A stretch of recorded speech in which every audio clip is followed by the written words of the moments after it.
Vamos a cantar con la música del cielo. Vamos a cantar alegres porque escuchas cuando cantamos para exaltar tu nombre.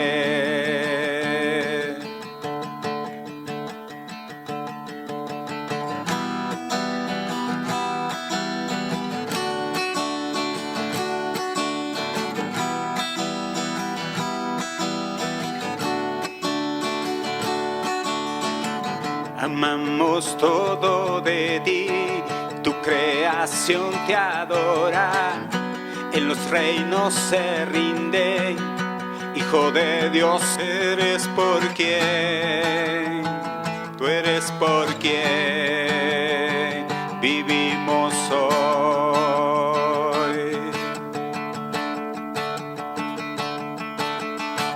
Eres quien nos liberta, eres la luz que guía y con un fuego ardiente, Hijo de Dios eres por quien, tú eres por quien vivimos hoy.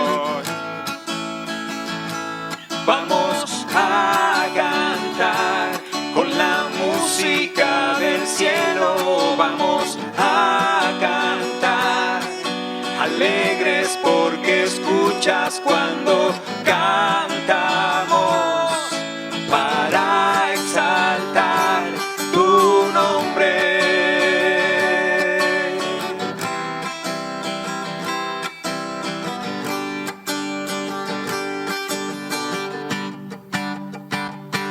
Vamos a cantar con la música del cielo, vamos a cantar alegres porque escuchas cuando cantamos para exaltar.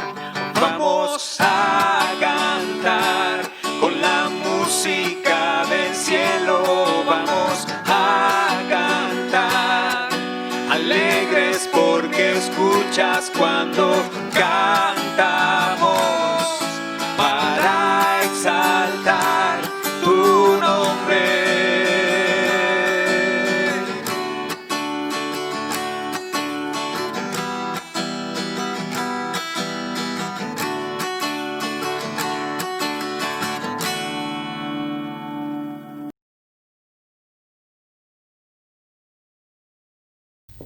Que el Señor te bendiga. El día de hoy estamos reflexionando sobre el libro de los Hechos, capítulo 6, versos del 1 al 7.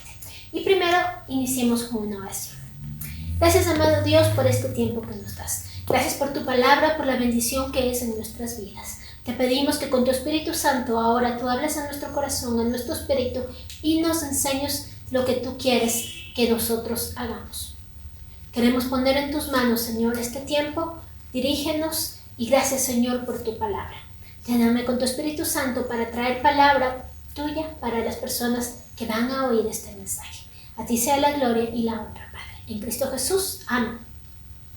Bueno, durante estas semanas hemos venido reflexionando sobre el nacimiento de la iglesia en el libro de los Hechos. Y nosotros vemos que la iglesia enfrentó una serie de dificultades, pero también que la iglesia tuvo muchas bendiciones. De hecho, la semana pasada estábamos hablando sobre estas características positivas que tenía la iglesia primitiva. Vemos que amaba mucho a su prójimo, se manifestaba la presencia de Dios en las señales y milagros que se hacían. Dice que tenían todas las cosas en común y que el pueblo les admiraba por cómo ellos se desenvolvían. Hay cosas muy positivas, pero a medida que va avanzando la iglesia y va creciendo, también surgen una serie de dificultades.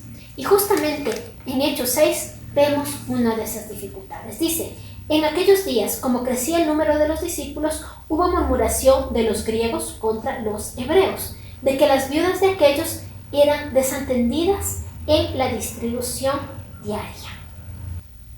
Junto al crecimiento de la iglesia surgen una serie de dificultades. Muchas veces las dificultades vienen de afuera y vemos situaciones de persecución, de ataques, de personas que hablan mal acerca de la iglesia.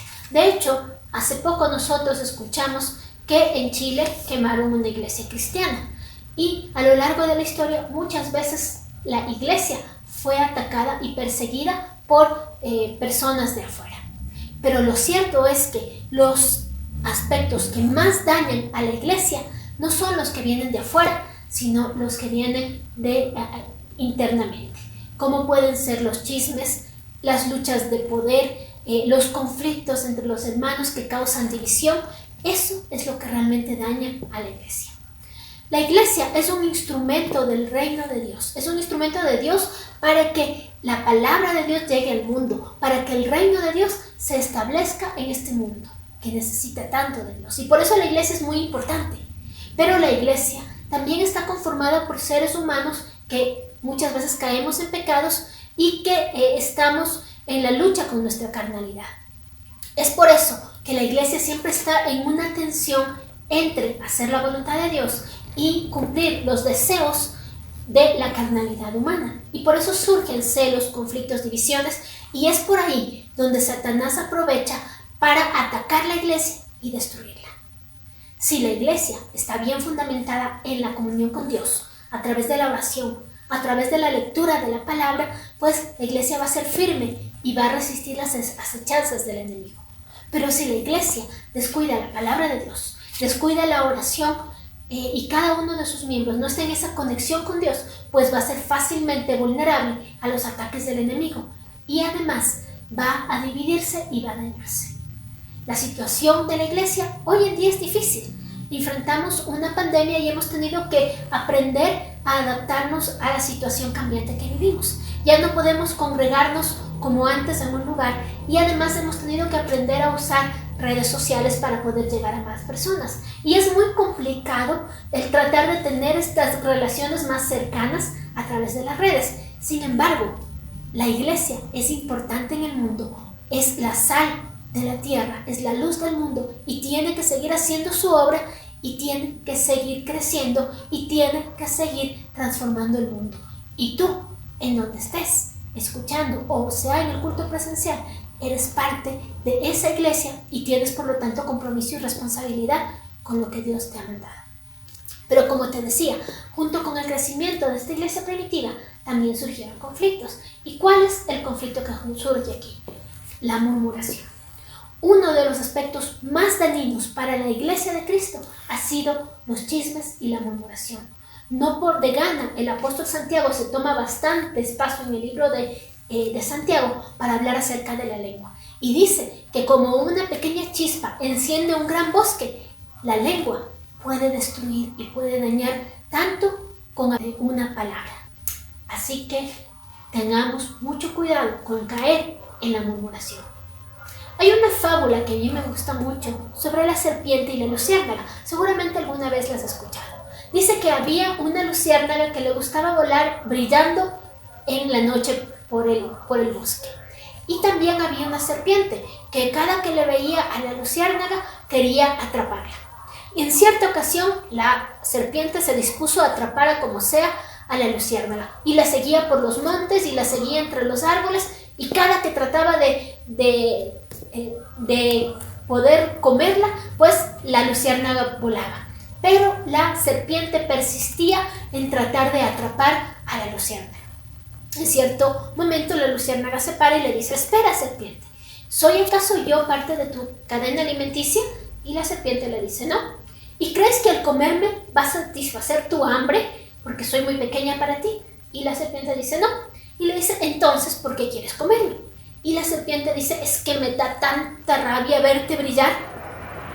Es el ejemplo de una persona tóxica, una persona que se deja llevar por la murmuración y por el chisme.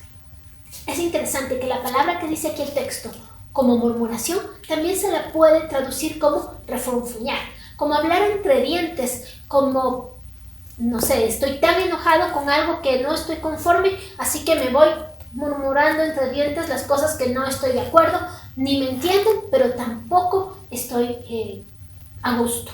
Mi rostro muestra todo el enojo, mi actitud también, pero no hago ningún cambio.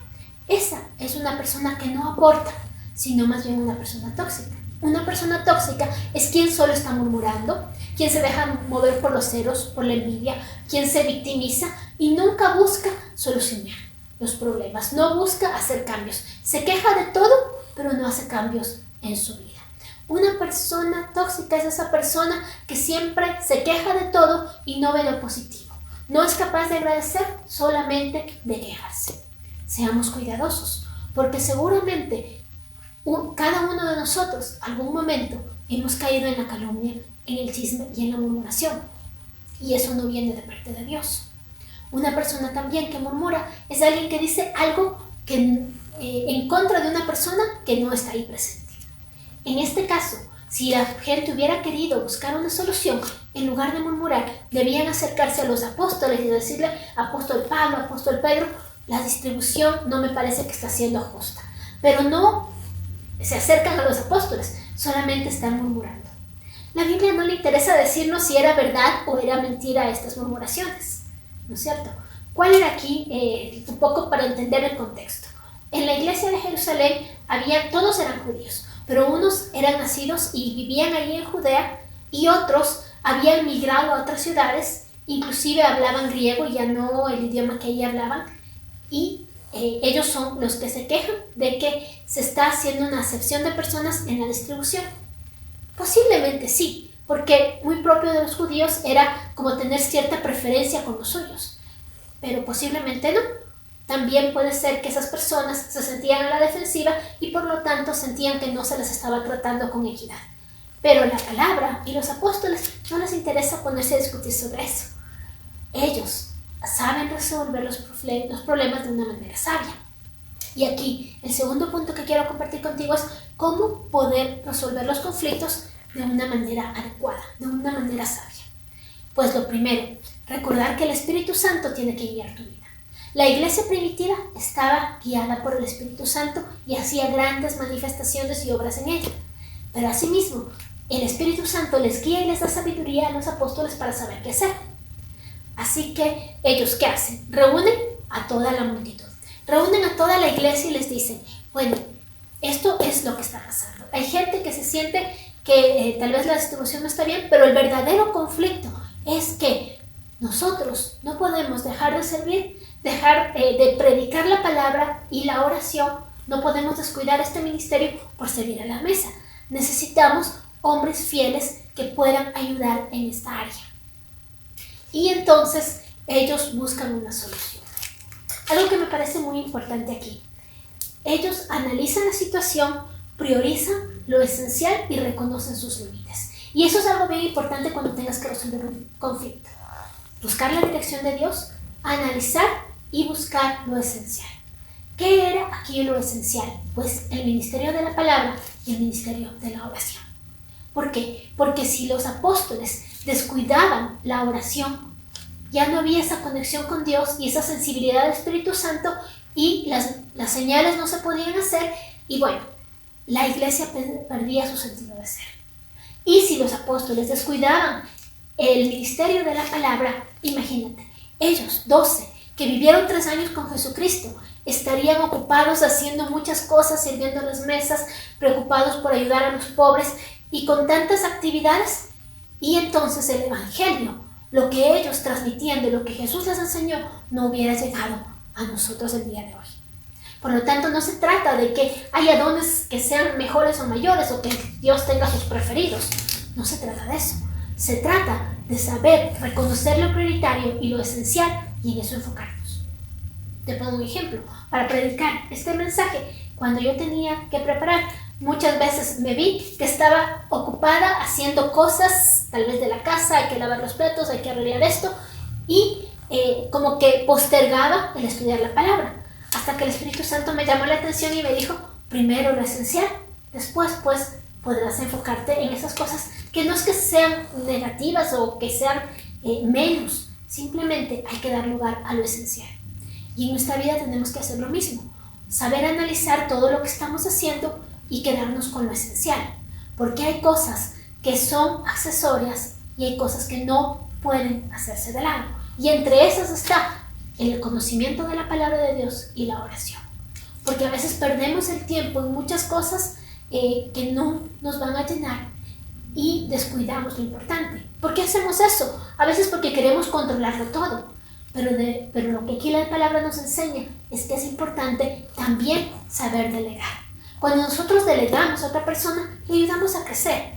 Aunque las cosas no salgan perfectas como nosotros desearíamos, esa persona, tal vez equivocándose, va a aprender y luego lo hará mejor.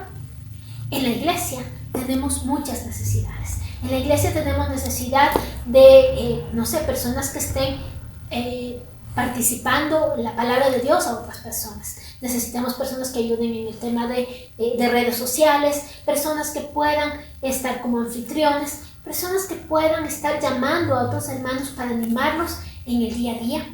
Sin embargo, muchas veces la responsabilidad queda solamente en el cuerpo pastoral y lamentablemente eso limita mucho el crecimiento de la iglesia y muchas veces no permite que los pastores puedan enfocarse en llevar la palabra, que es esencial, y a veces terminan haciéndolo algo de manera superficial por estar enfocados en muchos activismos. Es responsabilidad de la iglesia y no solamente del liderazgo estar involucrados en las distintas áreas del servicio. Si nosotros vemos más adelante en la palabra, dice que a la multitud le agradó la propuesta y escogieron, dice, a Esteban, varón lleno de fe y del Espíritu Santo, a Felipe, a Prócoro, a Nicanor, a Timón, a Parmenas y a Nicolás, prosélito de Antioquía. Es interesante que las personas que son aquí elegidas son personas justamente de habla griega, de donde surgió el problema. Los apóstoles ahí y la congregación, con la dirección del Espíritu Santo, eligieron sabiamente para evitar conflictos. Pero me parece más interesante que estos personajes los vemos más adelante sirviendo también en el ministerio de la palabra.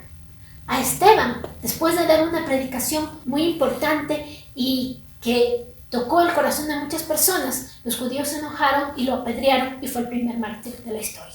Más adelante también vemos a Felipe, un importante evangelista, que cuando la iglesia vivió persecución y él tuvo que viajar a lugares lejanos, pues el evangelio llegó a otros sitios, llegó a Samaria, llegó a África a través de la persona de Etiopía que él evangelizó. Por lo tanto, estos servidores no estaban solamente enfocados en servir las mesas, eran personas con dones de evangelismo, de predicación y que Dios usó grandemente. Eso nos muestra que si tú estás sirviendo en áreas que tal vez no son la predicación, no significa que no tengas que evangelizar, no significa que no tengas que ayudar a que otras personas lleguen a Dios, porque el discipulado no es algo que solamente es para los líderes. Todos tenemos que aprender a discipular a otros y todos tenemos que ser discipulados. Todos tenemos que crecer en la palabra y estar constantemente buscando que Dios hable en nuestro corazón. El compromiso es del cuerpo de Cristo, no de los líderes de la iglesia. Y eso es algo importante que nosotros tenemos que aprender en este texto. Por último, pues, ¿cuáles son los requisitos que se solicitan a estos líderes? Dice que sean personas de buen testimonio, llenas del Espíritu Santo y de sabiduría. 3 aspectos esenciales para todo servidor de la iglesia. 3 aspectos esenciales que cada uno de nosotros tenemos que tratar de apuntar allá. Primero, el testimonio. Una persona de buen testimonio, pues, permite que otras personas conozcan de Dios, porque a través de su testimonio otras personas dicen: yo quiero ser como tal persona, y él es cristiano, yo quiero tener un matrimonio como tienen estas personas, yo quiero que mis hijos se muestren como se muestran los hijos de tal persona, porque el testimonio es importante para que la palabra llegue. Otra cosa importante, llenos del Espíritu Santo. No solamente personas que son nuevas en la fe, sino que están sirviendo. Y cuando tú aceptas a Cristo, ya tienes al Espíritu Santo y por lo tanto ya puedes dar testimonio. Y aquí pues buscan personas que tengan esa conexión con Dios. Eso es importante también para servir. Buscar a Dios en oración y en su palabra y que el Espíritu Santo nos lleve. Y por último, llenos de sabiduría. Y aquí pues es importante poder conocer la palabra de Dios, porque si nosotros no conocemos la palabra de Dios, no vamos a tener esa sabiduría que viene de esta meta de estas 3 características, ser llenos del Espíritu Santo, tener buen testimonio y ser sabios, es la meta de todo cristiano. Y todos somos llamados a servir. No solamente somos llamados a escuchar la palabra domingo a domingo o a aprender, somos llamados a dar. Si tú no estás dando, pues no estás cumpliendo tu parte. Como decía alguien, quien no vive para servir, no sirve para vivir, porque el servicio es esencial de la Iglesia de Cristo. En conclusión, pues, diríamos que somos los que sirven o somos de los que murmuran. Tenemos que preguntarnos a nosotros mismos, ¿qué tipo de persona soy? ¿Soy de la persona que aporta o soy de la persona que está más bien impidiendo el crecimiento de otros? Otra pregunta que te dejo. ¿Somos de las personas que sabemos delegar o queremos controlarlo todo? Si hemos sido de quienes quieren controlarlo todo y no sabemos delegar y terminamos cansados, pues busquemos la sabiduría de Dios para saber analizar, quedarnos con lo esencial y también delegar. Y por último, pues, ¿estoy dispuesto a comprometerme, crecer, madurar y servir? ¿O quiero simplemente quedarme en el lugar de los que están recibiendo? Si nosotros nos comprometemos con Cristo, vamos a crecer y vamos a ver grandes bendiciones en nuestra vida. No es un favor que le hacemos a Dios o a la iglesia, es algo que nos ayuda a nosotros a crecer. Así que te dejo el desafío de comprometerte en el servicio en cualquier área donde el Señor te ponga. Oremos. Gracias, amado Dios, gracias por tu palabra, gracias porque lo que a través de la iglesia primitiva nos enseñas. Te rogamos que tú nos guíes y nos des tu sabiduría y dirección, y que podamos ser personas que te sirven, que aportan, que como estas personas que fueron elegidos diáconos, nosotros podamos ser de aporte y de ayuda a la Iglesia de Cristo, que podamos llevar el Evangelio a otras personas que no te conocen y que más personas puedan vivir el reino de Dios aquí en este mundo. Gracias, Señor, por cada una de las personas que ahora están escuchando este mensaje. Guíanos, Señor, y haz tu voluntad en nosotros. En el nombre de Jesús. Amén.